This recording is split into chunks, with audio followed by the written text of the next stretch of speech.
प्रदेश की 7,000 से अधिक ग्राम पंचायतों में फिर टलेंगे चुनाव, प्रशासकों का बढ़ेगा कार्यकाल। प्रदेश की 7,000 से अधिक ग्राम पंचायतों में चुनाव फिर टलेंगे। वहीं इनमें नियुक्त प्रशासकों का इस महीने खत्म हो रहा कार्यकाल भी बढ़ेगा।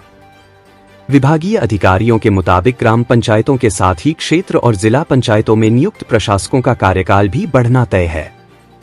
प्रदेश में हरिद्वार जिले को छोड़कर अन्य जिलों की ग्राम पंचायतों का कार्यकाल पिछले साल 28 नवंबर 2024 को समाप्त हो चुका है, जबकि क्षेत्र पंचायतों का 30 नवंबर 2024 और जिला पंचायतों का 2 दिसंबर 2024 को समाप्त हो चुका है। नियमानुसार इन सभी सीटों पर इससे पहले चुनाव हो जाने थे। निर्माणाधीन स्कूल की चौथी मंजिल से गिरकर 2 मजदूरों की हुई मौत, मशीन का पाइप फटने से हुआ हादसा। SGRR तालाब के निर्माणाधीन हिस्से की चौथी मंजिल से गिरे 2 मजदूरों की मौत हो गई, एक घायल हो गया। मृतकों में एक लखीमपुर खीरी यूपी और दूसरा नेपाल मूल का रहने वाला था। एक मजदूर की पत्नी की शिकायत पर पुलिस ने ठेकेदारों के खिलाफ लापरवाही का मुकदमा दर्ज किया है। दुष्कर्म से गर्भवती हुई नाबालिग तो सरकार उठाएगी जिम्मेदारी, हर महीने इतना मिलेगा पोषण भत्ता। दुष्कर्म पीड़िता यदि गर्भवती हुई तो उसके पालन पोषण से लेकर आत्मनिर्भर बनाने तक की जिम्मेदारी राज्य सरकार उठाएगी। इसके तहत प्रत्येक पीड़िता को 30 साल की उम्र तक 4,000 रुपए प्रतिमाह पोषण भत्ता देने का प्रावधान किया गया है।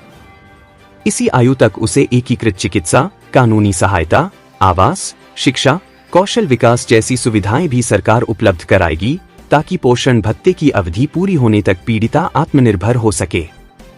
इस योजना के तहत राज्य में प्रत्येक जिले को 10 लाख रुपए का बजट दिया गया है। देर रात देहरादून में जमकर ओलावृष्टि, प्रदेश में आज भी बदला रहेगा मौसम, ऑरेंज अलर्ट जारी। राजधानी देहरादून में देर रात मौसम बदला और तेज बारिश शुरू हो गई। वहीं बारिश के साथ ओलावृष्टि भी हुई। प्रदेश के अन्य इलाकों में भी सुबह से बादल छाए हैं। वहीं आज भी मौसम बदला रहेगा। मौसम विज्ञान केंद्र की ओर से देहरादून समेत पौड़ी, नैनीताल और चंपावत जिले के कुछ हिस्सों में तेज हवाओं के साथ ओलावृष्टि और तेज दौर की बारिश का ऑरेंज अलर्ट जारी किया गया है, जबकि हरिद्वार और ऊधम सिंह नगर जिले में 70 किलोमीटर प्रति घंटे की रफ्तार से तेज हवाएं चलने की चेतावनी जारी की गई है। मां के साथ शौचालय जा रहे 4 साल के बच्चे को घर के बाहर से उठा ले गया तेंदुआ, खाई में मिला शव। कांडा तहसील के रावतसेरा न्याय पंचायत के माणा कभड़ा गांव में शनिवार देर शाम केशर सिंह के 4 वर्षीय पुत्र नैतिक को तेंदुआ उठा ले गया। बारिश के बीच काफी खोजबीन के बाद रात को ग्रामीणों को घर से 200 मीटर की दूर खाई में बच्चे का शव मिला। नैतिक घर के नजदीक बने शौचालय जाने के लिए अपनी मां का हाथ थामकर आगे बढ़ रहा था, तभी तेंदुए ने हमला किया। घात लगाया तेंदुआ उसे उठा ले गया। मां के चीखने पर परिजन आनन फानन घर से बाहर पहुंचे और हल्ला मचाया। शोर सुनकर अन्य ग्रामीण भी आ गए। तब तक तेंदुआ बच्चे को दूर ले जा चुका था। ग्रामीणों ने लाठी डंडे लेकर बच्चे की तलाश शुरू की। करीब 1 घंटे बाद बच्चे का शव मिला। कपाट खुलने से पहले मिली सौगात, सुरक्षित व सुनियोजित ज्योतिर्मठ बनाने के लिए 291 करोड़ मंजूर। भगवान बद्री विशाल के कपाट खुलने की पूर्व संध्या पर केंद्र सरकार ने उत्तराखंड को बड़ी सौगात दी। मुख्यमंत्री पुष्कर सिंह धामी के अनुरोध पर केंद्र ने ज्योतिर्मठ को आपदा सुरक्षित करने के लिए 291.15 करोड़ की धनराशि मंजूर की है।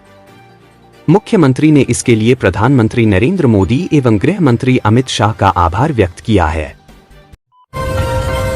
राहत की खबर, उत्तराखंड में सस्ती हुई बिजली, मई के बिल में मिलेगी इतनी छूट। प्रदेश में इस महीने बिजली सस्ती हो गई है।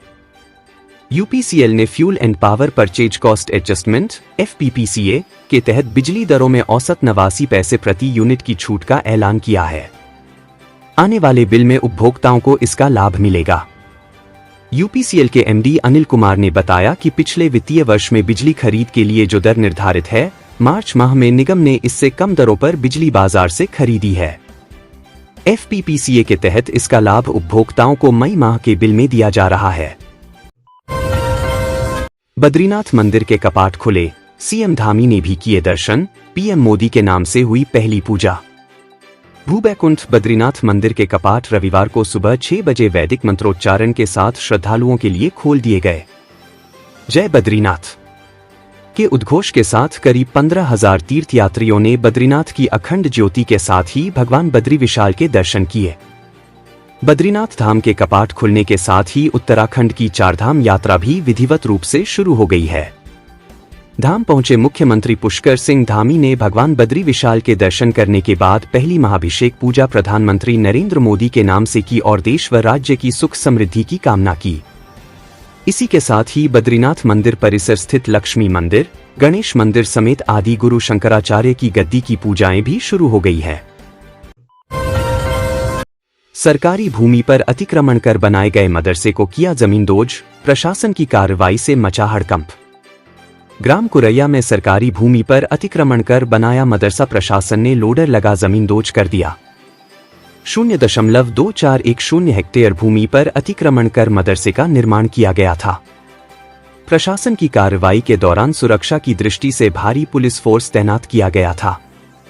प्रशासन ने शांतिपूर्वक अपनी कार्रवाई संपन्न करवाई।